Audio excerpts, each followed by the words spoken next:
Jesus, you know there's much on my heart and my mind, but again I submit to your will and your ways and surrender to being a sacrifice.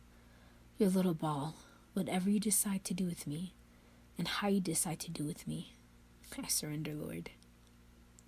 And as an aside, family, I just shared that the Lord called me to the mountain to stay until my return to Ghana, and boy was that a trial. I had to inform Derek first, and he was not crazy about the idea, but yielded because I was okay with it, and it was the Lord's will. Then I had to tell my family, which I did, one by one. And again, everyone wasn't so crazy about the idea, but they yielded. Besides my mom, who was still called here and there, tried to convince me otherwise. Hence the message the Lord gave me about pleasing the family. Well, it seems their uncomfortability about my decision was able to persuade Derek a bit more to finally say that I should go back home instead. I found myself frustrated at this trial because Jesus was telling me one thing, my husband was telling me one thing, and then my spiritual covering was feeling another, and very strong, in fact, that I need to follow the Lord. I was all wound up and resentful at this cross again, if I can be honest. And when I went to the Lord, if it was His will for me to stay on the mountain, I got joy. Then after speaking to Derek, going back and forth about this change in his mind, as I finally got settled and made arrangements and changed to stay now on the mountain, I have to go back. And then I asked the Lord again, should I submit to Him, Lord? He's my husband. I got joy. I was so confused. I've come back to the mountain in a different state of life than I was before, so things are different now. And although the Lord has taught us to follow His leading and to be obedient, and had warned me that I was leading myself by going back to the world and back home, now I have to submit to my husband in all things. If I can be honest, it triggered a lot of emotions from the last time I was on the mountain when I first arrived. Was it 4 years ago? And the trial I went through with my family being here, the same thing. And even between me and Derek, to the point that we separated. So I pulled the rhemas from St. Faustina's book as I said, Lord, why this contradiction again? And I opened to her asking the Lord, why is He giving such a hard trial to a priest? And Jesus said, it's because of the triple crown He is to receive. I sighed and went to Mother Claire to discern everything. She was also torn, because we both want to do the Lord's perfect will, but understood this usurps that.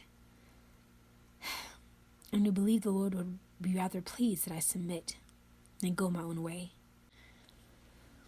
So His perfect will is for me to be here on the mountain, but His permissible will is for me to go back in order to submit and honor my husband's request instead. Jesus began, I'm giving you the grace right now to have a better disposition in this trial, beloved, just as what you read today in the Imitation of Mary. I would like you to continue getting rhemas from there daily. The reading I got from the book, guys, was titled Disposition and Trial, saying, nevertheless, not my will be done, but yours be done, like Mary did. There's a lot to learn from my mother. I'm sorry this has been difficult for you, but this is all in my will yet again.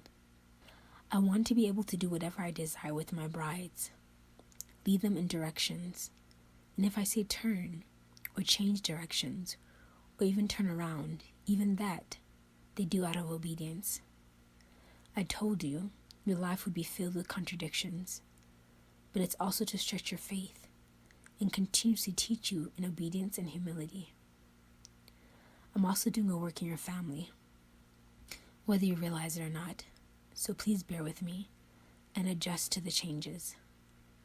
The more you pray daily to my mother and doer of knots, the more things begin to get clearer and easier for all, including your beloved, to submit to my desires, my will, and my leading in his life, and that of your family. So it's very necessary that you pray the rosary daily as you're here. My beloved, I'm making you to a great example of a soul, whose will and whose life is abandoned to me. Did you not want to ask me for that? To be like that of Heidi Baker from Iris Global. I told her to leave China and head to Mozambique, with nowhere to go, nowhere to stay, but she was directed once she got there, and her husband and her were in agreement. She had been left in the midst of a civil war, and I provided for her. And that was just one of the many acts of her blind obedience that led her to see the greatest revival in the nation and lead it as well. So know that I'm in the twists and turns. This will also in turn soften your beloved's heart more and more to submit to his leading, even though at times it may be This will also in turn soften your beloved's heart more and more, submitting to his leading, even though at times it may contradict mine. Do not push, do not impose or force what I've said to you, but take an example from my mother as well. When she was pregnant with me in her humility, she never told Joseph, but trusted that God would cover her. God would speak to him as he called him to be her covering and protector for me and her. Don't you think for once she didn't struggle with this? Although she never lost her peace, there were days of worry and anxiety, imagining seeing her belly grow, knowing Joseph knows and many others see it too, but saying nothing, and trusting Lord to come to her defense, to make his will clear. And he did, just like he'll do for you, when you lean on to him and surrender to the trials that he allows in these situations. This is a great example for my married brides. My beloveds, if I give you instructions and your husband does not agree, as long as it does not go against your conscience, or whether he's leading the family is not in sin, then yield to his leading, please. If he is in error, I will correct him. Sometimes, not always, stopping him from the path he has chosen, but other times allowing him to pass through it, so he can learn to value your discernment and wisdom as well. At times, as a test of humility, surrender and obedience for you, even if you're more spiritual than your spouse, or even if he's an unbeliever. Allow him, please, to make the major decisions for your family. Do not usurp his authority in any way, or try to lead in any way. You pray, gently and lovingly bring up the counsel I've given and shown you, and leave it in his hands and in mine. I will deal with him and work with him to do my will more and more. However, if you become bullheaded, certain of your way in hearing from the Lord, there will always be a place of contention between you two, and the enemy will always use that to cause rancor and strife.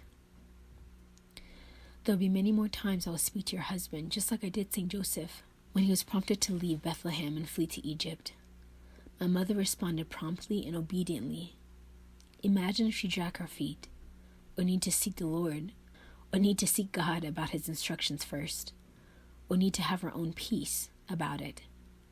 I would be dead. She had full peace because she trusted that the Lord spoke to Joseph, and I need you to trust, my beloved married brides, that I will do and speak to your husbands on your behalf, according to my will. Your job is to pray.